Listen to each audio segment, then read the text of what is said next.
126쪽 우리 권사님 기도해 주신 대로 오늘은 삭개오와의 만남, 예수님께서 삭개오를 만나는 이야기이고요. 우리가 너무나도 잘 알고 있는 이야기여서 뭐 제가 하는 이야기도 있겠습니다만 여러분들의 이야기들을 같이 좀 나누면 더 좋겠다 이런 생각이 좀 듭니다. 신학적 주제는 예수님은 잃어버린 자들을 찾아 구원하러 오셨다는 이야기인데 예수님의 이 오심에 대한 이 사건을 삭개오 이야기가 잘 드러내주고 있죠. 127쪽 바로 좀 넘어가 보도록 하겠습니다. 질문을 보니까요. 예수님을 경배하기 위해 기꺼이 희생을 감수하는 사람들 본 적 있느냐?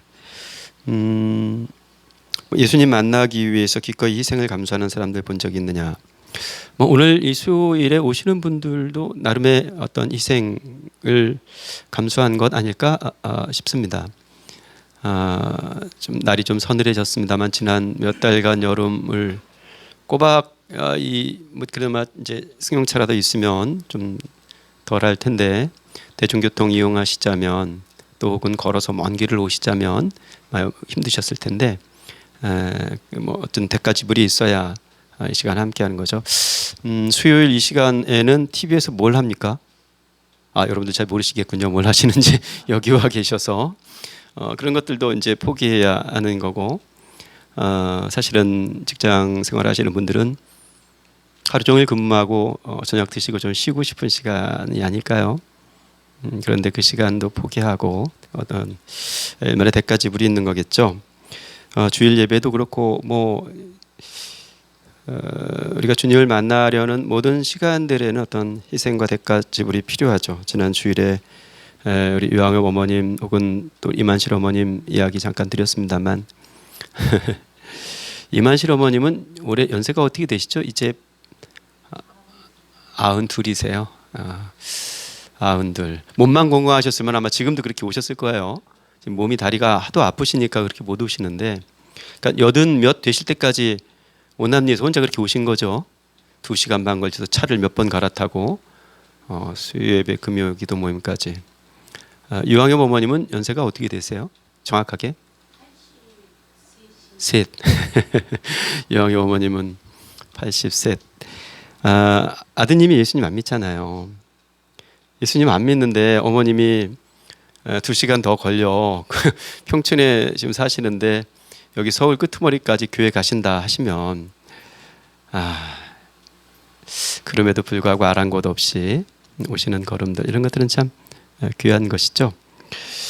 우리들 중에도 얼마든지 찾아볼 수 있는 이야기입니다. 자, 그들의 선택은 우리에게 무엇을 보여줄까요? 자, 그렇다면 그 먼 걸음을 감수하고 또 오실 때는 그렇다 치고 가실 때는 또 얼마나 피곤하겠습니까? 이런저런 모임 마치고 이게 뭘 보여주나요? 한번 좀 여기 안 계시니까 여기 계신 분들에 대한 이야기를 나눠도 좋은데 좀 쑥스러우니까 여기 안 계신 분이니까 어떠세요? 한명수 어머님도 벽지에서 오시려면 좋기 근 1시간 걸리시죠? 대중교통 이용하시려면 1시간 더 걸리시는군요. 윤난영 권사님도 거기서 오시려면 근 1시간 넘겨 걸리죠? 네, 다들 멀리서 들어오시는데 저희가 우리 어머님들 이야기도 해드릴 수 있지만 우리 유황엽 어머님 얘기를 했으니까 그 멀리서 이렇게 오는 모습을 보면서 어떤 마음 혹시 어머님 드세요? 야 나도 야 거기서도 나도 와 야 이런 마음 오실 것 같아. 어떤 마음 드세요 혹시? 즐거운 마음으로 오시죠. 한 번도 그 한여름을 뚫고 오셔도 얼굴에 구김이 없어요, 그죠? 네, 참 좋은 마음으로 오셔. 참 제가 엄마의 일기가 하늘에 닿으면 책 소개도 해드렸습니다만 어른들에게 배워야 할 믿음이 있고요. 목사인 제가 도무지 따라가지 못할 믿음의 자리가 있어요. 목사는 질서를 위해서 하나님께서 주신 직분이지 믿음의 크기는 아닌 것 같아요.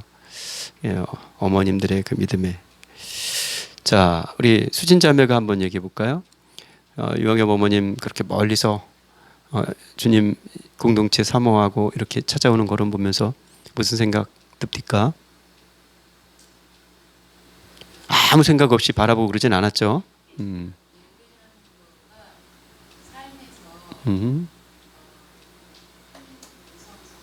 우선순위 중요한 부분이죠. 즐거움 그리고 우선순위 이런 부분이죠. 그러니까 예배가 우선순위이기도 하고 또 교회가 우선순위인 거죠. 그러니까 예배를 위해서는 가까운 교회에 가서 예배를 드려도 되잖아요. 그런데 예배만이 아니라 이런 말씀이 좀 어떨지 모르겠지만 내 교회 이런 교회에 대한 우선순위 이런 것들도 잘 전동되어 있는 것 같습니다. 그러니까 우선순위에 대한 이야기는 가장 중요한 게 무엇인가에 대한 내용일 겁니다. 또 어떤 게 있을까요? 한 번만 더 여쭤볼까요? 우리 하지영 사모님, 왜 나는 안 시켜주는 거야 하고 혹시 서운하신 분 있으면 손 들어보세요. 없으신가요? 네, 하지영 사모님 어떤 거 느끼셨어요? 매주 뵈면서. 신실하심, 그렇죠. 한결같죠. 그게 한결같음이 뭐와 연결이 되냐면 진정성과 연관이 될 거예요. 그러니까 조금 전에 우선순위에 대한 부분이 가장 중요한 게 뭔가였다면 진정성에 대한 부분은 아까 우리 한명숙 어머님 말씀하셨듯이 즐거움에 대한 부분일 거예요. 그러니까 그게 즐거우니까 진심인 거죠. 이 진심이 드러나는 자리는 즐거움이 이렇게 좀 표시가 나잖아요. 그런 것일 겁니다. 또 그러기까지 2시간 넘겨 여기 오기까지의 대가지불, 여러분들이 여기 이 시간 여기 머물기까지 대가지불, 그 대가지불에 있어서 기꺼움이 있고 또 얼마든지 이런 마음이 있는 것 같아요. 그러지 않고서는 굉장히 어렵죠. 때로는 꾀가 나기도 하고 이런저런 상황에 좀 흔들리기도 할 텐데 내가 이런 우선순위를 정하고 있고 내가 참된 마음으로 진정한 마음, 이게 가장 즐거운 일이라는 것을 알고 그러니까 기꺼이 얼마든지 대가집을 하러 가는 거죠. 참 우리에게서 그런 본을 볼 수 있는 분들이 있다는 것이 복인 것 같습니다.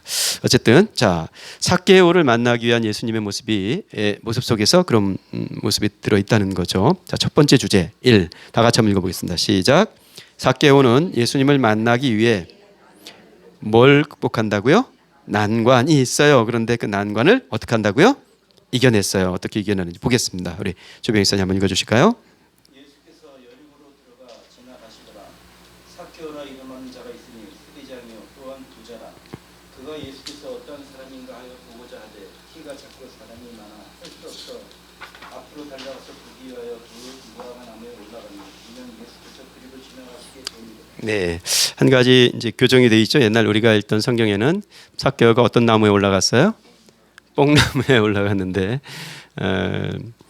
저는 잘 기억은 안 나는데 저게 이제 그 이스라엘 가면 저게 삭개오 뽕나무라고 이렇게 보여주는 게 있어요. 근데 원 목사님 그게 역사적 신빙성이 있는 건 모르죠. 그거는 정확하게는. 그렇죠. 워낙 크죠. 여리고에. 그 삭개오 뽕나무도 보셔야 되는데 이스라엘 전쟁이 안 끝나서 제가 이거 볼 수가 없어서. 근데 뽕나무가 아니라 사실은 돌무화과 나무입니다. 자, 보면 사실 좀 살짝 볼까요? 여리고, 그러니까 여리고는 공부는 우리가 따로 해볼 필요가 있는 도시죠. 가장 세계에서 역사적으로 세계에서 가장 오래된 도시 중에 하나이고요. 그 여리고로 지나가시는데 삭개오라고 이름하는 자가 있어요. 근데 이 사람이 어떤 사람이랍니까? 세리장이요 또 부자예요. 장 혹은 부자. 이게 아쉬울 게 없어 보이는 그런 수식 아닐까요? 우리가 되고 싶어 하는 거 아닙니까? 어떤 장 혹은 부자. 우리가 삭개오를 보면서 근데 그 시대와 우리 지금 이 상황과는 좀 다릅니다만 어쨌든 장 먹은 사람이고요. 부자였어요. 근데 그가 예수님께서 어떤 사람인가 하여 보고자 했어요. 왜 보고자 했는가? 여기 이후에 설명에도 잠깐 나와 있습니다만 유추해 보자면 장이고 부자였지만 그렇다고 동족들로부터 인정받는 사람은 못 되었으니 오히려 외면당하는 사람이어서 외로운 사람이었는데 예수라는 분이 마태도 제자로 삼았다더라. 마태가 뭐 하는 사람이었어요? 세리였어요. 그러니까 자기랑 같은 일 하는 사람, 유대인들로부터 지탄을 받는 똑같은 부류의 사람을 제자로 삼았더라. 관심이 갔을 것 같아요, 그죠? 이분이 쓰신 글 보면서 생각을 해보니까 동의가 되는 부분이 관심이 갖겠다 이 말이 그런 정보를 들었다면 그래서 예수님 어떠한 분인가 하고 보고자 하되 볼 수가 없었어요. 왜냐하면 일단 뭐가 작았어요? 키가 작았고 또 누가 많았어요? 사람들이 많았어요. 그래서 할 수 없었다는 거예요. 보고 싶은 마음이 있어요. 그런데 할 수 없어의 환경이 있죠. 그러면 이 할 수 없어의 환경의 크기를 바라보면 단념하는 게 자연스럽죠. 더 이상의 방법이 없으니까. 그런데 그러지 않고 앞으로 달려가서 뭐 하기 위하여? 보기 위하여. 보기 위하여의 이거 띄엄박질이 있었던 거죠. 이 삭개오에게는. 자, 보겠습니다. 그 설명 이제 좀 들어 있고요. 설명해 드렸고 128쪽 질문으로 바로 보겠습니다. 장이고 부자였습니다. 삭개오는. 근데 질문을 보겠습니다. 복음서에서 부자와 관련된 예수님 이야기들이 들어 있는데요. 어떤 것들이 기억나는지 혹시 이거 메모 남겨 오신 분 계신가요? 우리 염영 권사님. 부자 청년에 대한 이야기. 그러네요. 부자 청년에 대한 이야기. 이 부자 청년은 뭐 하러 왔습니까? 부자 청년. 관원이기도 했죠. 젊은 나이에 부자였고 관원이기도 했고. 그런데 뭐에 대한 관심이 있었어요? 영생에 대한 관심이 있었어요. 그래서 예수님께 여쭈었던 거죠. 예수님 뭐라고 돌직구를 날렸어요? 예. 처음에는 이제 계명을 말씀하셨는데 내가 그거 어려서부터 다 지켰습니다 이렇게 말해요. 어렸을 때부터 다 지켰습니다. 그러니까 성실한 사람이었죠. 예수님이 뭐라고 말씀하시냐면 네가 다 지켰느냐? 네가 가진 것 다 팔아라 이렇게 받아주시죠. 그러니까 근심하고 돌아갔다 이 이야기입니다. 사람이 다 팔으라 할 때 한명숙 어머님 같았으면 아이까짓 거 뭐 다 팔죠. 뭐가 있다고 하고 다 팔았겠죠, 그죠? 뭐가 있는 게 가진 게 있어야지. 이거는 한번 제 아내 얘기였죠. 너 영생을 얻으려면 빠바 정리하고 날 따르거라 이렇게 물으시면 그렇죠? 준비됐죠? 제 아내는 가끔 그렇게 얘기를 해요. 제 아내가 참 고마운 게 저랑 같이 어디든 가겠대요.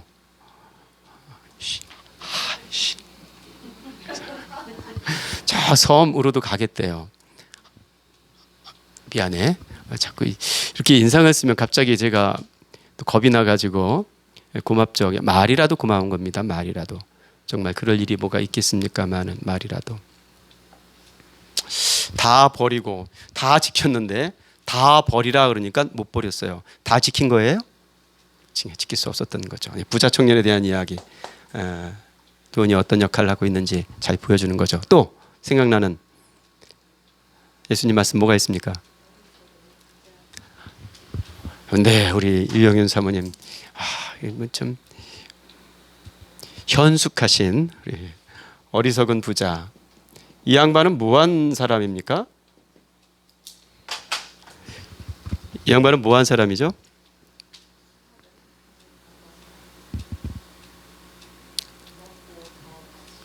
네, 그렇죠. 사실 부자들이 물론 졸부들도 있죠. 갑자기 부동산 확 뛰어가지고 돈이 갑자기 들어온 사람들도 있지만 일반 자수성가한 사람들 이런 분들의 어떤 성공 이런 이야기들을 우리가 폄훼할 수는 없어요. 그죠? 영리한 사람이기도 할 거고요. 정말 미쳐서 최선을 다한 사람일 거예요. 농사하는 건 더하죠.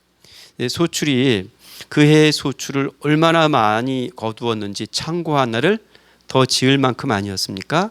그러니까 그 해의 소출을 얻어서 창고 하나 더 있고 거기다 쌓아놓고 열심히 살았던 사람이었는데 그 창고에 소출 쌓아놨고 두 발 뻗고 누우면 인생이 편안할 거라고 생각했던 사람이죠.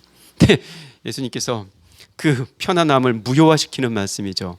야, 오늘 저녁에 네 생명을 걷어가면 네 영혼을 말이야. 그러면 이 부요함은 nothing, 아무것도 아닌 것이 되는 거죠.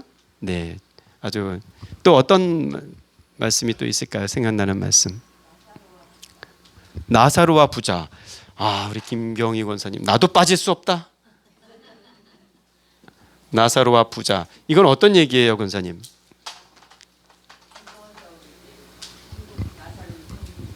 네, 그렇죠.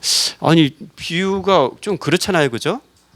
왜 부자는 뭘 어땠길래?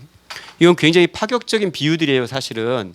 이런 비유들, 이 실제 만남과 비유들이 굉장히 파격적인 거죠. 왜냐하면 동시대 유대인들은 부자가 하나님의 가장 큰 축복을 받았다고 생각하는 사람들이 지금 신명기 묵상하고 있잖아요. 돌방. 오늘 돌방, 어제 돌방이 다 뭐예요? 네, 갑자기 그리심산하고 에발산하고 축복과 저주를 선포하는 이야기 아닙니까? 그러니까 이스라엘 백성들이 그러니까 날 때부터 눈먼 자를 보면서 누구의 죄입니까?라고 묻는 까닭이에요. 그러니까 신명기의 말씀이 그걸 이제 근거로 하는 거죠. 이스라엘 백성들은 동시대에 부자는 하나님의 가장 큰 축복을 받았어요. 하나님의 아무에게나 축복 주지 않죠. 그러니까 하나님의 축복을 받은 사람은 하나님 앞에 잘 살았던 사람이라고 믿었던 시대예요. 그러니까 부자가 하나님의 가장 큰 복을 받은 사람인데 이 부자는 어디가 있어요? 음부에 떨어져 있단 말입니다. 그리고 가난한 자 혹은 거린들은 하나님의 저주를 받은 사람들이라고 생각을 하던 그 통념의 시대에 오히려 하나님 나라 천국에 들어가 있단 말입니다. 굉장한 전복이죠. 예, 이 모든 것들을 아우르는 말씀이 뭐냐면 부자가 천국 가는 것이 낙타가 바늘구멍 들어가는 것보다 도리어 어렵다. 이건 불가능도 이런 불가능을 비유의 언어이지만 이만큼의 어려움을 이야기하는 수사가 또 있을까요? 낙타가 바늘구멍 들어가는 거 빠져나가는 거 보신 적 있는 분 손 들어보세요. 아, 나는 낙타 자체를 본 적이 없어요. 그럴지 모르겠는데 비유 언어이지만 낙타가 바늘구멍 통과하는 것은 아예 불가능한 일이에요. 그런데 부자가 천국 가는 것은 낙타가 바늘구멍 들어가는 것보다 더 어렵대요. 그건 부자가 천국 갈 수 있다는 얘기입니까? 없다는 얘기입니까? 있다는 얘기예요? 없다는 얘기예요? 굉장히 충격적인 얘기잖아요. 지금 우리가 들어도 충격적인 이야기잖아요. 예수님 그 당시에는 더 충격적인 이야기였죠. 그러니까 이 이야기 끝에서 제자들이 뭐라 그래요? 그렇다면 천국을 누가 들어갈 수 있습니까? 천국 제일 먼저 아랫목을 따놓은 사람들이 부자라고 생각했는데 이 사람들이 천국 들어가는 것이 낙타가 바늘구멍 들어가는 것보다 어렵다면 그러면 누가 들어갑니까? 라고 묻는 거예요. 이 맥락상에. 이해가 되시죠? 이건 여러 번 제가 강의해 드렸으니까. 근데 예수님 말씀이 기가 막히죠. 야, 사람으로 할 수 없는 거 하나님께서 하신다. 그 사람으로 할 수 없는 거 하나님께서 하시는 대표적인 샘플이 오늘 우리가 살피는 삭개오겠죠. 네, 그렇다면 두 번째 질문으로 가보겠습니다. 자, 이런 이야기들을 통해서 우리가 배울 수 있는 것들. 저는 노래 한 곡이 이걸 다 설명해 준다고 생각을 해요. 우리가 예전 불렀던 노래. 그래, 역시 우리는 이신전심이고 이신하심이고 그래요. 어떤 노래가 생각난다고요? 네, 제 아내가 아까 그러더라고. 제 아내가 노래를 많이 알아요. 그래서 이 옛날 이렇게 놀던 가닥이 있잖아요. 30 넘어서 예수를 믿었으니까 대학 다닐 때 제 아내는 이렇게 도서관에 앉아서 공부하고 이런 사람이 아니에요. 이렇게 보기에도 딱 보면 날라리 같아 보이잖아요. 볼 때는 되게 참해 보이는데 어디 놀러를 많이 다닌 그런 친구예요. 그래서 막 이렇게 술 먹고 다니고 그런 건 아닌데 음악 듣고 차 마시러 다니고 맨날 이랬다 그래요. 그래서 그런지 노래를 많이 알았어요. 음악만 이렇게 인트로 이 반주만 딱 그러면 그게 무슨 노래인지를 금방 맞히더라고요. 그래서 야, 당신 음악성이 참 뛰어난 것 같아. 그랬더니 제 아내가 뭐라고 대답했냐면 그럼 뭐해, 노래를 못하는데. 그러더라고요. 그래서 제가 위로를 한답시고 그래도 우리가 이제 나이 들어서 어디 가서 노래할 일은 많이 없잖아. 그랬더니 찬송가 부르잖아. 그러더라고요. 찬송가 부르는 일이 좀 어렵다고. 자, 노래를 잘 못하는 제 아내가 돈으로도 못 가요 노래 한번 해보겠습니다. 자, 하나 둘 셋 넷. 다시 하나. 그 노래 참 좋은 노래인 것 같아요, 그죠? 어린 아이들에게 굉장히 중요한 진리를 쉽게 잘 표현해 준 것 같아요. 돈으로도 못 가요. 하나님 나라. 또 벼슬로도 못 가요. 하나님 나라. 장 안 돼요. 또 네? 어여뻐도 못 가요. 여기 못 가실 분들 많아요. 어여쁘신 분들. 어여뻐도 안 돼. 어떻게 해야 간대요? 믿음으로 가는 나라고 거듭나야 가는 나라인데 부자는 믿음을 갖기가 어렵더라. 우리가 돈 가져보면 알잖아요. 지난 주일에 말씀드렸던 이화영 목사님의 어머니, 옛날 그 시대에 살았던 우리 믿음의 선배님들, 그 어려운 가운데서도 어떻게 그렇게 하나님을 잘 믿었어요? 하나님밖에 믿을 게 없었어요. 이제 우리가 돈 가져보면 알잖아요. 돈 가져보면 하나님만 믿어져요?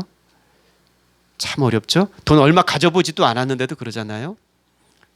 믿음 가지기가 참 어려운 거죠. 돈으로 못 간다는. 무엇으로 갈 수 있는지, 그러니까 무엇이 가장 소중한지, 왜 예수님께서 누가복음에서 가난한 자는 복이 있나니, 마태복음 상상수는 마음이 가난한 자는으로 되어 있고 누가복음 평지수는 가난한 자는 이렇게 되어 있지만 사실 이 두 개의 선포가 서로 다르지 않단 말이에요. 자, 어쨌든 129쪽 넘어가 보겠습니다. 자, 그래서 이렇게 해서 삭개오가 이런 결심을 했는데 129쪽 맨 위에 삭개오는 찾으셨나요? 예, 거기에 이제 마태와 친했던 것은 아닐까, 예수님과 예수님께서 세리에게도 기회를 주시는 것은 아닐까, 이런 것을 좀 생각해 볼 수 있다. 앞서 말씀드린 설명이 거기에 있고요. 질문 바로 가보겠습니다. 죄송합니다. 우리 조병희 목사님 질문 한번 읽어주실까요? 사람들은 선교가 예수님을 보러 가는 길을 막았었습니다. 오늘날 사람들은 예수님을 만나려는 사람들을 어떻게 반응합니까? 그냥 직접적으로 우리가 예수님을 만나러 오려는 사람들을 방해하는 경우는 별로 없어 보여요. 누가 그걸 뭐 방해하겠어요? 교회 오는 사람을 뭐 누가 방해를 하겠어요? 어서 오세요. 이렇게 대부분은 환영하는 마음이죠. 그럼에도 불구하고 우리 안에 장벽이 있다면, 낯선 사람이 예수님을 만나는데 어려움을 갖게 하는 장벽이 있다면 그게 뭘까를 한번 생각해 보게 하는 질문인 것 같아요. 뭘까요, 그게?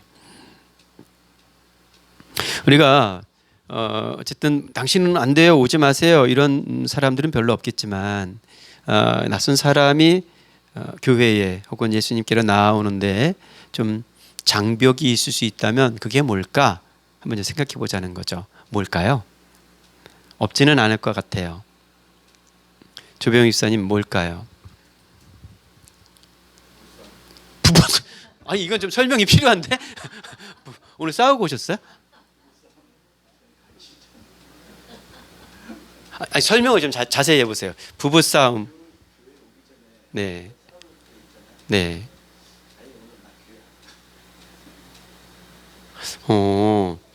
지금 조금 난청 증세가 좀 있으신 것 같아서 우리 집사님이 말고 외부인들이 예수님께로 나오는데 혹시 우리가 어떤 장벽이 있다면 어떤 장벽이 있느냐, 이런 질문을 여쭈었어요. 어떤 걸까요? 대신 흑기사로 우리 염정 권사님이 덕이 되지 않는 우리들의 모습들. 그게 연결이 되네요. 뭐 싸움은 저 사람들은 부부관계가 안 좋은 때문에 교회만 가, 뭐 이런 것이 하나의 우리들의 그릇된 행실, 삶, 이런 것들이 하나의 안 믿는 사람들이 예수님께 나오는 장벽이 될 수 있겠죠. 오늘날 연관해서 좀 생각을 해보자면, 세상 사람들이 교회 혹은 예수님께로 접촉점을 갖지 못하는 중요한 이유 중에 하나가 예수님이 아니라 우리라는 것을 잘 이해할 필요가 있죠. 그러니까 예수 안 믿는 사람들이 보기에 교회 다니는 사람들이, 저 사람들은 보니까 지들도 안 믿으면서 교회를 가자, 이렇게 말하는 것처럼 보이는 거예요. 적어도 여러분, 신천지가 부흥 안 된다 이런 얘기 못 들어보셨죠? 하나님의 교회가 망했다 이런 얘기 못 들어보셨죠? 그 사람들은 그릇된 것을 믿지만 진짜로 믿거든요. 그래서 모든 걸 다 들여서 믿어요. 그러니까 저 사람들은 뭘 믿는지는 모르지 진짜로 믿는 건 맞아. 근데 우리를 보니까 좀 믿기는 믿는다고 그러는데 뭐 이렇게 가방 싸가지고 가긴 가는데 믿어 보이지는 않는 거예요. 그게 우리들의 하나의 장벽일 수도 있겠죠. 우리가 사도행전 묵상 주일마다 말씀 살펴보고 있습니다만 유대인들이 그 장벽을 쳤지 않습니까? 사실은 너는 안돼의 장벽을 내 입으로 말하지 않아도 그들의 삶의 흔적 속에 당신들이 오지 마시오 이렇게 말하는 건 아니지만 그들이 오기 어렵게 만드는 그런 장벽들이 없잖아 있는 일이죠. 자, 129쪽 9 질문과 질문 사이에 있는 그 문단 재미있어요. 그 문단 우리 조백사님 한 번 더 읽어주실까요? 삭개오가 나무에 오른 것은 유리 없는 일이었습니다. 당시 성인 남자는 나무에 오르지 않았기 때문입니다. 영향력을 가진 사람이 이런 행동을 하는 것은 흠이 없습니다. 뭐가 없는 일이라고요? 모양 빠지는 일이에요. 자, 지금도 체면 되게 중요하죠. 동양문화권에서 여러분들에게 추천하고 싶은 책 중에 하나예요. 이제 성경과 편견 이런 책이 있어요. 그리고 시리즈로 바울과 편견 혹은 성경과 편견 이렇게 두 권이 나와 있는데 성서윤현에서 이 책 한번 읽어보시면 책도 볼륨이 두껍지 않으니까 그 시대에 체면이 얼마나 중요했는지에 대한 시대적 배경을 잘 이해할 수 있어요. 자, 그거는 우리 동양 문화권에 사는 우리의 옛 시대만 생각해봐도 얼마든지 이해할 수 있어요. 옛날 유교 문화권에서 자식이 하나 가문에 누가 되는 짓을 했다. 그러면 호적 파버리죠. 그게 체면 문화예요. 그 문화 속에서 장이고 부자인 사람이 체면을 불구하고 나무에 올라갔다. 이건 아주 이 보여주는 상징적 모습이 있는 거죠. 좀 더 읽어보실까요? 삭개오는 신경 쓰지 않았습니다. 그는 키가 작았고 많은 무리가 길을 메고 있었기 때문입니다. 삭개오는 어린아이 같이 열정으로 나무에 올랐습니다. 네, 그 부분이 보여준 상징적 모습의 실체죠. 어린 아이가 됐던 거예요. 어린 아이라는 것은 그냥 다시 순준무구하고 그래서 지금 나무에 뭐 무슨 톰 소요 놀이하러 올라가는 게 아니잖아요. 어린 아이 같은 열정. 그러니까 나무에 올라갔지만 사실은 모멸받을 어떤 부끄러움의 자리, 체면 모양 빠지는 자리로 올라갔지만 사실은 내려간 이야기죠. 자, 다시요. 좀 이따도 나오겠지만 예수님께서 뭐라 말씀하셨어요? 어린 아이가 내게 오는 것을 금하지 말라 뭐 이런 말씀 내쫓으려고 하니까 그래서 예수님께서 전국을 콱 찌르는 말씀을 하셨잖아요. 뭐라고 말씀하셨어요? 너희가 굉장히 중요한 단어라고 제가 여러 번 말씀드렸어요. 너희가 돌이켜 어린 아이와 같이 되지 않으면 결단코. 굉장히 중요한 소식이죠. 너희가 돌이켜라는 말은 지금 모든 어른의 입지에 있는 사람들은 낮아지지 않았다. 일단 전제해야 할 게 예수님께서 어린아이와 같이 되지 않으면 할 때 그 어린아이는 순준무구성을 이야기하는 게 아니에요. 사회적 위치를 이야기하는 거예요. 때는 아이와 여자는 지금은 아이가 대장이지만 아이에게 벌벌 떠는 세상이지만 오죽하면 어린인 나를 정했겠느냐고요. 방정환 선생님께서. 아이들이 인간으로서의 대접을 받지 못하던 시대였단 말이에요. 애들이 손들고 이야기해서 주장을 해요? 어디서요? 그건 버르장머리 없는 거죠. 그 시대는 아이는 자기 존재 자체를 인정받지 못하는 시대였어요. 어른들이 그래요? 어른들은 다 자기가 주인된 삶을 살아가고 있는 사람들이죠. 그러니까 그 어린된 사람들은 돌이키지 않으면 안 돼요. 어떻게? Nothing. 자기 없음. 그 겸손의 자리, 낮아짐의 자리까지 이르지 않으면이에요. 그렇지 않으면 믿음이 생기지 않으니까요. 그래서 너희가 돌이켜 어린아이와 같이 되지 않으면 그 안 되면 결단코 하나님 나라에 들어갈 수 없다고 강조하시는 거죠. 이게 지금 삭개오의 이야기를 통해서 우리가 다시 확인할 수 있는 대목입니다. 자, 그게 이제 질문이에요. 자, 129쪽 아래서 두 번째 질문. 이건 다 같이 읽어볼까요? 시작. 어린아이 같은 믿음으로 행동하는 것을 방해하는 것은 무엇일까? 뭐가 돌이키지 못하게 할까요? 돌이켜야 되잖아요. 어떤 상황에서든 돌이켜야 우리가 어린아이가 된단 말이에요. 그런데 돌이키지 못하게 하는 것들이 뭐가 있을까요? 네, 고맙습니다. 우리 집사님. 뭐라고요? 체면. 혹시 이게 그 레드선 이 최면 이거 말하는 거 아니죠? 체면. 그렇죠. 체면 때문에 못할 수 있죠. 또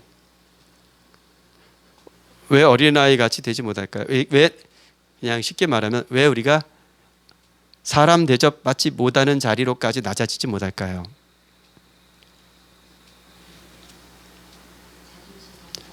자존심은 뭐를 드러내는 거예요? 내가 누구라는 걸, 내가 왕이라는 걸 드러내는 거예요. 자존감하고 자존심은 너무 틀리죠? 자존중감을 가지고 있는 사람들은 필연 겸손해요.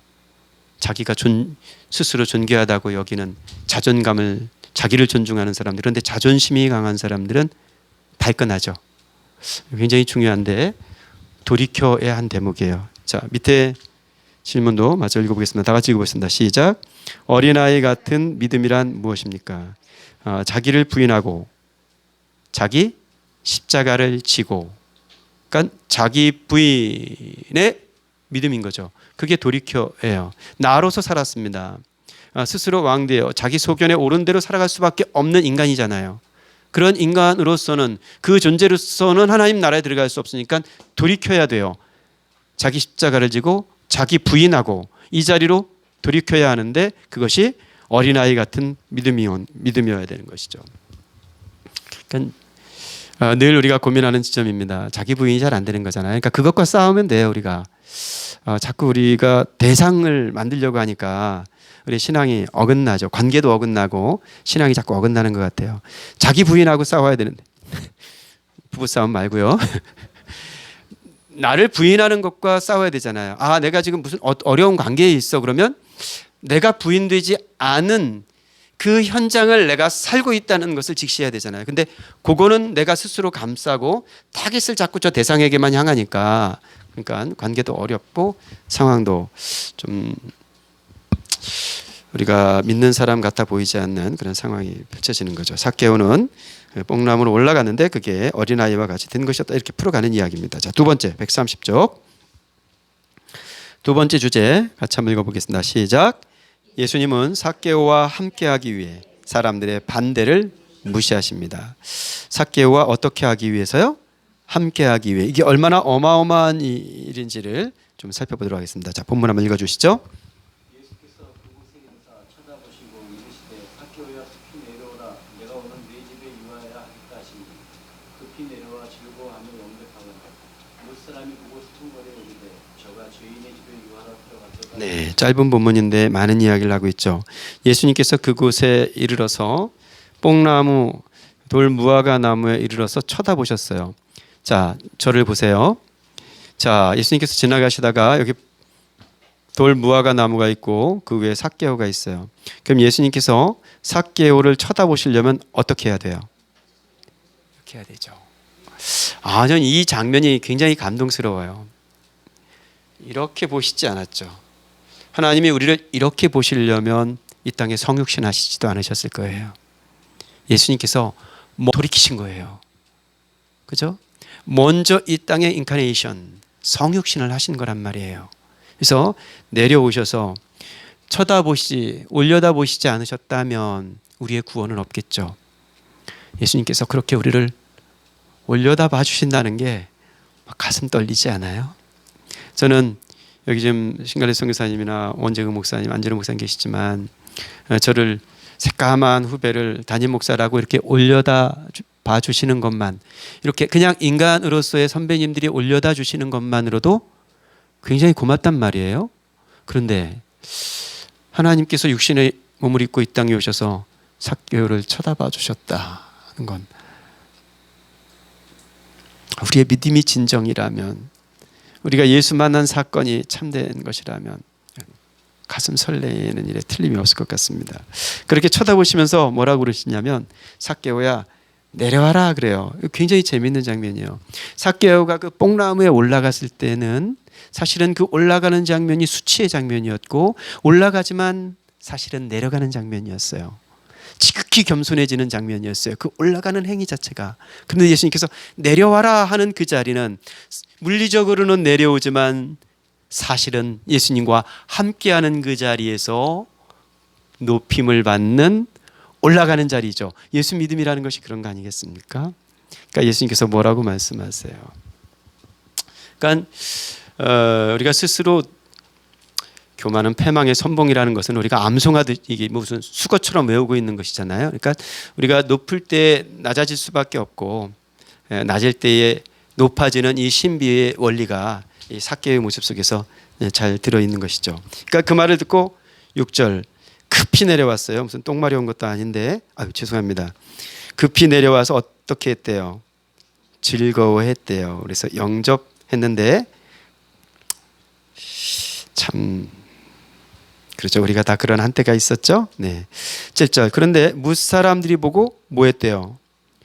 이 사람들은 이게 전공이죠. 그죠? 자기들이 무슨 이수근도 아니면서 수근수근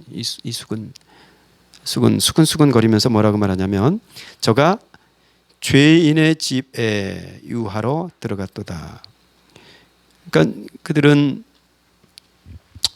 같이 먹고 같이 자는 것을 한 패거리가 되는 것으로 이해하는 시대이니까 똑같은 사람이라고 본 거예요. 죄인들과 어울려 저 사람도 죄인이네 이렇게 판단하는 거죠. 근데 예수님께서는 그러려고 오신 것이죠. 죄인의 집에 유하려고. 여기가 온통 다 죄인의 집이고 이 세상이 다 죄인의 집인데 그 죄인의 집에 유하려고 이 땅에 오신 메시아이니까요. 자, 두 번째 문단. 이 상황을 지켜본 사람들이 아연실색하는 건 당연합니다. 누군가의 집에 머문다는 건 그와 친분 관계에 있음을 의미하기 때문인데요. 이는 예수님이 삭개오를 사랑과 용납이라는 팔로 따뜻하게 안아주시는 것과 같습니다. 그러나 구경꾼들의 눈에는 예수님의 악행을 일삼는 이기적인 불안당 중 한 명과 시간을 보내는 것이 비쳤어요. 메시아를 자초하는 의로운 선생이, 저는 사실 요 5글자에 마킹을 해뒀는데요. 왜 하필이면, 굉장히 중요한 것인데, 왜 하필이면 악인으로 소문난 사람과 친분을 맺고 시간을 보내려고 하는 걸까요? 왜 하필이면? 좋은 사람들과 어울릴 수 있잖아요. 근데 굳이 왜 하필이면? 자, 그래서 질문으로 바로 넘어가 보겠습니다. 우리 주변 의사님 한번 읽어주실까요?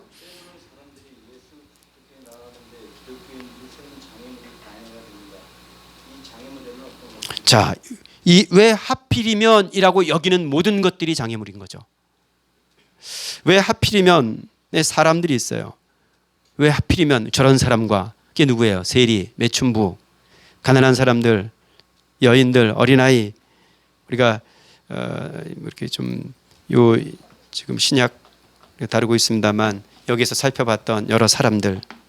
또 왜 하필이면의 상황도 있죠. 왜 굳이 7날 뻔히 있는데 굳이 안식일에 왜 하필이면? 장소도 있습니다. 시간뿐만 아니라. 왜 하필이면 굳이 성전에서? 굉장히 상징적이죠. 굳이 왜 하필이면 안식일에 그 일을 행하는가? 밀밭 사이에서 병자를 고칠 때도 왜 굳이? 이런 상징성들이 있죠. 뭘 가르치시려고? 왜 가난한 사람들 혹은 이 세리와 같이 지탄받는 사람들이었을까? 이런 의도적인 예수님의 의도성을 헤아려 봄직한 것이죠. 아래 질문을 통해서 좀 해보도록 하겠습니다. 조이스님. 자, 이건 한번 좀 생각해 볼까요? 하나님의 은혜를 도저히 받지 못할 것 같은 사람들이 혹시 있습니까? 우리는 적어도 유대인들만큼 그렇게 종교적이진 않아서 이런 사람들까지 있을까? 우리에게 이렇게 여기는 사람이 있을까? 이거 좀 의문이 남긴 합니다. 그런데 이런 경우는 어떻습니까? 내 왼수가 있어. 내 왼수를 천국에서 또 봐? 뭐 이런 경우 있어요, 없어요? 더러. 있을 수 있죠. 저 왼수를 천국에서 또 보면 그게 천국일까? 막 이런. 있습니까? 없습니까? 조병희 집사님 있어요? 없어요? 있을 것 같아요. 참 애매하죠. 이렇게 있다고 탁 털어놓자니 이게 믿음 없는 것 같고, 없다고 이렇게 숨기자니 또 이렇게 거짓말하는 것 같고, 우리들의 그런 점이 있을 것 같아요. 그러니까 그게 이제 나의 개인적 어떤 감정과 정서에 대한 문제라면 사회적 장벽 같은 것도 있죠. 근데 이 두 가지 중에서 제가 보기엔 어떤 사회적 장벽보다 더 우리의 편견 어린 사회적 장벽보다 더 어려운 건 개인적 정서인 것 같아요. 이를테면 스님이 예수 믿고 우리 교회를 다녀요. 스님이. 그러면 어떠시겠어요, 김경희 권사님? 스님이 예수 믿고 구원받고 우리 교회를 다니기 시작했어. 그럼 어떠시겠어요, 마음이? 이건 간증거리예요. 어디 가가지고 야 진관사 스님이 우리 교회 다녀. 이건 간증거리란 말이에요. 안 그런가요? 그렇잖아요. 그래서 진관사라기 말하면 이웃 있으니까 또 크레임 들으면 안 되겠네요. 어제 백담사 스님 그 회계 간증 집회 해가지고 현수 막 딱 걸어가지고 와 보라 뭐 해가지고 이렇게 열지 않겠어요? 이건 간증거리잖아요. 스님이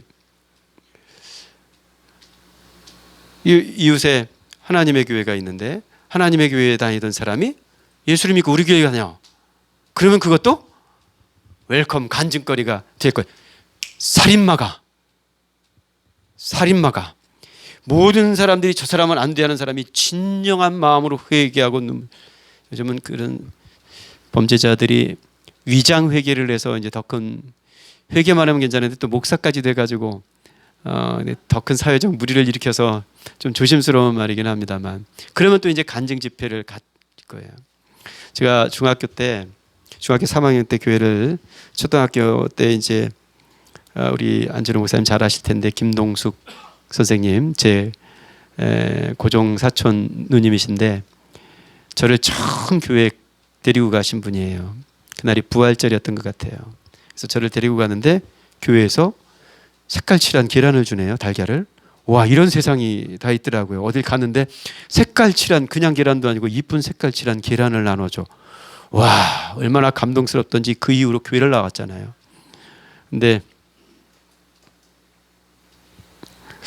동숙이 누나 얘기를 왜 하려고 그랬죠? 죄송합니다. 잠깐 엉켰는데. 네?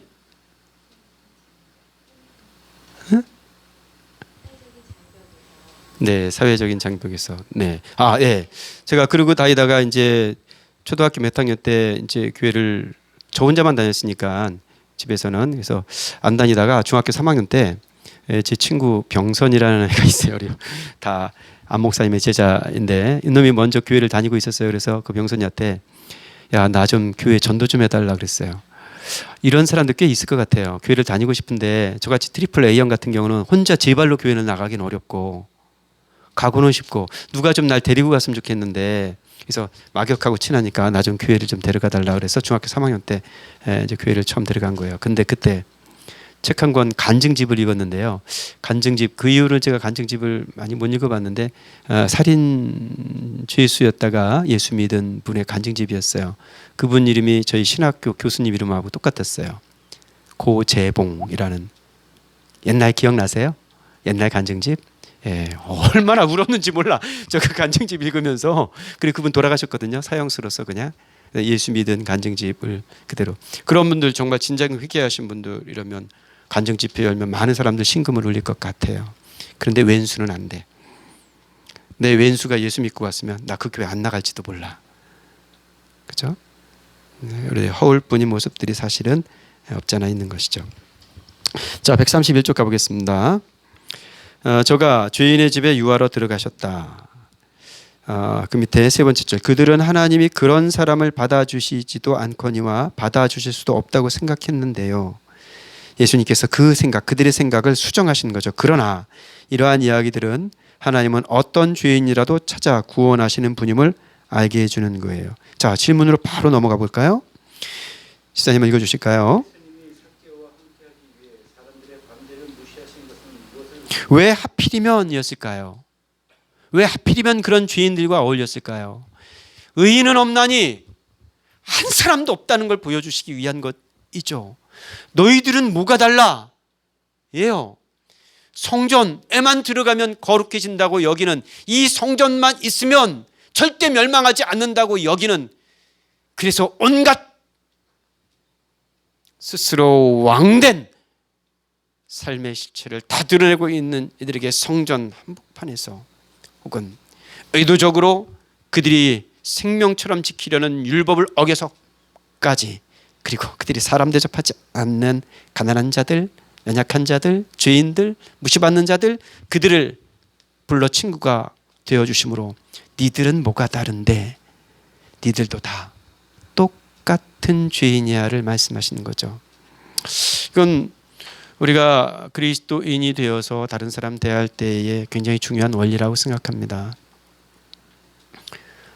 제가 자꾸 이런 말씀 드려서 둘 중에 하나일 것 같아요.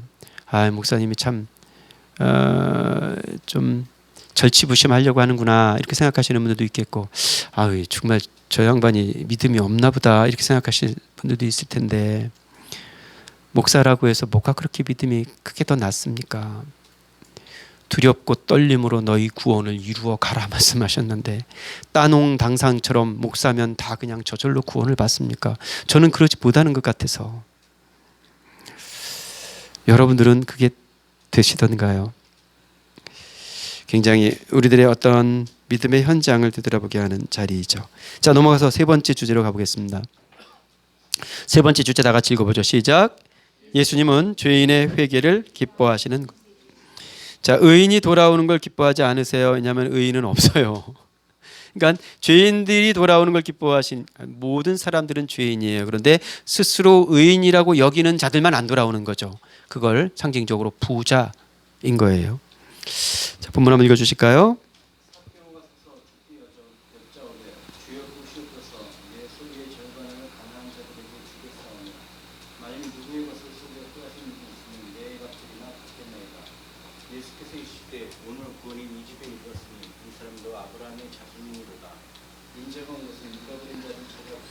네, 핵심적인 구절은 이제 10절에 있는 말씀이죠. 인자가 온 건 왜 왔나? 잃어버린 자, 저 가난한 자, 무시당하는 자, 사람 대접 못 받는 자를 구원하기 위한 거예요. 다 하나님 편에서는 하나님께서 다 잃어버린 죄인들이니까요. 네, 8절 보면 삭개오가 서서 뭐라고 말씀하냐면 보십시오 주님 이렇게 말해요. 이건 굉장히 중요한 대목인 것 같아요. 예수님께 우리가 주님 보십시오라고 말할 수 있는 이 한 자리는 굉장히 부러운 자리죠. 뭘 보라는 거예요? 내 재산의 절반을 덜겠습니다. 또 내가 불의함으로 얻은 것, 토색한 것 있다면 어떻게 하겠대요? 4배로 갚아내겠대요. 그러면 한번 생각을 해봅시다. 그 당시에 세리는, 로마는요 세금, 지금 우리는 세리장 하면 자꾸 이렇게 세무 공무원을 생각하는데, 로마 시대의 지금 이 유대 땅에서의 세리는 공무원이 아니었습니다. 로마는 자기들이 정해놓은 세금만 걸어가면 돼요. 근데 얼마를 거둬야 하는지에 대한 범위는 세리에게 맡겨뒀어요. 그러니까 로마가 걷어가고자 하는 이 세금이 10만 원이에요. 10만 원을 걷어가면 돼. 근데 이 세리가 10만 원만 거둬서는 먹고 살 수가 없죠. 따로 로마에서 봉급이 나오는 것이 아니기 때문에. 그러니까 얼마를 거둬야 할지는 자율적이었어요. 그러니까 이런 표현이 이제 형용모순이지만 정직한 세리는 조금만 거뒀겠죠. 근데 그런 세리는 없었어요. 그러니까 저마다 포악한 세리, 아주 지독한 세리가 지독한 방법으로 더 많이 거뒀을 때 승진을 하고 세리장이 되고 더 큰 부자가 되는 것이죠. 그러면 더 큰 부자가 되었다는 건 더 모진 방법으로 세금을 거뒀다는 거예요. 그러면 내가 불의한 방법으로 거둔 것이 있다면 이라는 이 전제는 내가 세리장이 되고 이만큼 부자가 되기까지 수많은 부당한 방법이 있었다는 걸 전제하는 거고, 내 재산 다 날리겠다는 얘기입니다. Nothing, 아무것도 남기지 않겠다는 것이죠. 푸토커스. 우리가 오래간만에 들어보네요, 그죠? 푸토커스. 무슨 말이에요, 조명 인사님? 푸토커스. 가난한 자. nothing이죠, nothing. 그 nothing의 자리로 서 있는 날, 주님 보십시오라고 말하는 거예요. 우리의 간증은 우리 예수님은 지치고 사람들 앞에 우리의 간증은 지난주에도 말씀드렸습니다만 푸토크스가 아니잖아요. 보십시오 하는 것이, 그죠? 죄송해요. 자꾸 제가 우리 권사님 이렇게 귀한 걸음 하셨는데 나 온누리교회 다녀. 은근히 좀 이렇게 어깨에 좀 들어가지 않아요? 안 들어가요? 권사님 안 계세요? 진짜예요? 뭐 so what? 아니 온누리교회 다니는데 뭐 어쨌다고? 아니 참 어이가 없죠? 난 사랑의 교회 다녀. 뭘 어쩌라고? 다니는 건 지치고 나는 여긴 좀 다를 거예요. 나는 온누리교회 권사 장로야 이러면 좀 달라요, 그죠? 이런 건 무슨 굉장히 끝발 좀 들어가는 것 같고, 똑같은 장로라도 야 서북교회 장로랑 온누리교회 장로랑 같냐? 뭐 이렇게 어깨 쭉 내밀 것 같고 뭐 이러지 않습니까? 그게 푸토스는 아니잖아요. 그건 근본부터 다른 거 아닙니까? 목사들도 마찬가지 아니에요? 큰 교회를 목회하는 것, 좀 송구스러운 말씀입니다만 침례교에서는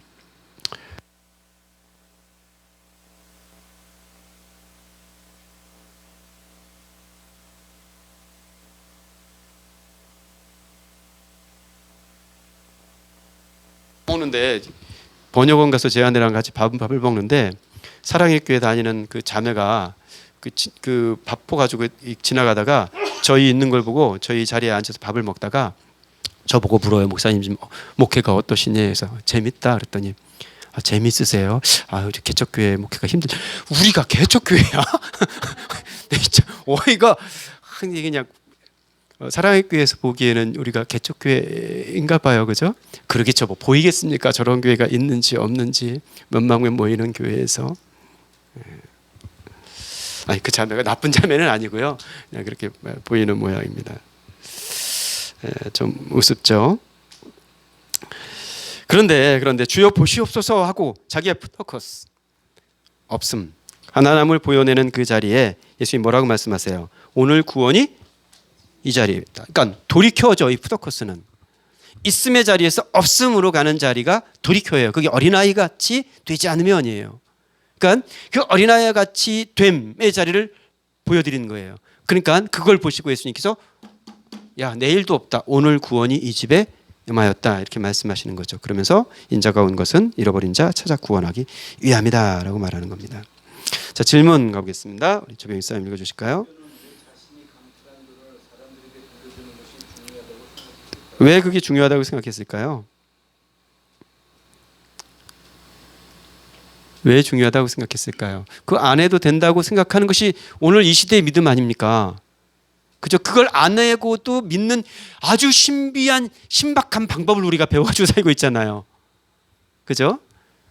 그런데 그렇게 하지 않으면 나는 믿음이 아니야 라고 말하고 있는 거예요. 왜 그랬을까요? 그래서 그런 거예요. 자, 두 번째 질문. 어떤 마음을 알 수 있어요? 자, 첫 번째 질문에 대한 내가 설명 다 하지 못해도 여러분들의 생각이 다 있을 텐데요. 그러면 삭개오 이렇게 다 덜어낸 이 모습, 그래서 주여 보십시오 하는 모습 속에서 뭘 알 수 있어요? 삭개오의 어떤 마음? 다른 건 몰라도 진정성은 알고 있어요. 알 수 있어요. 야, 이건 진짜구나. 그죠?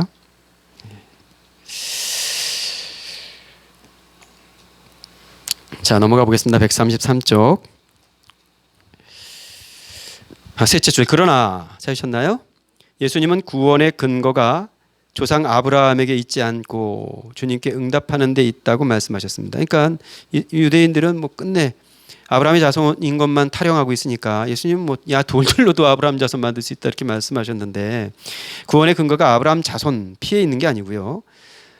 메시아이신 하나님의 아들이신 하나님께 어떻게 응답하는 데 있느냐가 있는 것이고 삭개오는 그 응답한 거죠. 그 밑에 줄. 구원받은 신앙은 그리스도인의 변화된 삶으로 나타나죠. 그것이 삭개오의 모습을 통해서 잘 드러납니다. 자, 문단 넘어가서요. 밑에서 다섯 번째 줄. 예수님의 사명은 불의한 사람들을 찾아 구원하시는 것이라고 할 수 있는데요. 죄 가운데 태어나서 죄의 종이 되어서 하나님과 멀어진 사람들이 다 불의한 사람들이죠. 그리고 이것은 누구의 모습이라고요? 예외가 없습니다.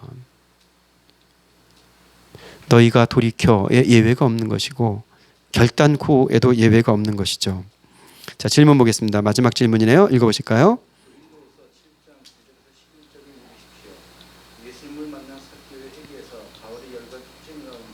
자, 본문을 혹시 찾아 읽어 예습하신 분들 계실 텐데요.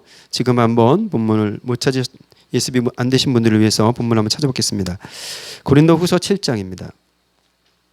7장 10절만 같이 읽겠습니다. 고린도후서 7장 찾으셨나요? 예, 10절 다 같이 읽겠습니다. 시작.